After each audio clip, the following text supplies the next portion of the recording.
Sa balitang entertainment, nagbigay pugay kay Jacqueline Jose ang talent management agency po niya kagabi. Bumisita sa burol ng aktres ang ilang taga-PPL Entertainment. Kabilang sa naghandog ng awitin ang singer na si KZ Tandingan. Ibinahagi po ni KZ na sinusuportahan siya ng veteranang aktres sa kanyang karera bilang isang singer. Nakiramay rin sa burol ang iba pang celebrities kagaya ni Randy Santiago at Angelica de la Cruz. Pumanaw po noong March 2 dahil sa atake sa puso ang aktres at sa Sabado po ito nakatakdang ilibing.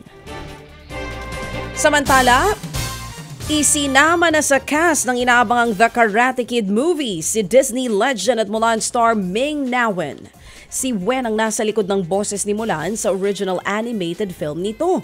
Gumanap din siya sa Agents of S.H.I.E.L.D. at Star Wars franchise.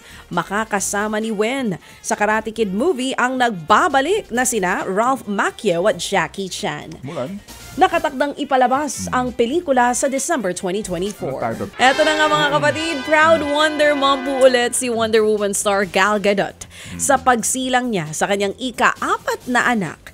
4 na to. Galing naman ito. Parang walang nangyari. Hindi siya tabain kasi. Oo, tsaka ang fresh.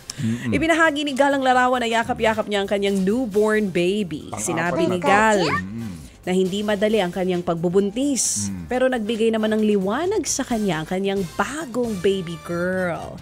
Pinangalanan niya ang baby na si Ori, na ang literal na sabihin ay My Light sa Hebrew. Ted Filon at DJ Chacha ngayon nasa Radyo 5 92.3 News FM Monday to Friday 6 to 10 a.m.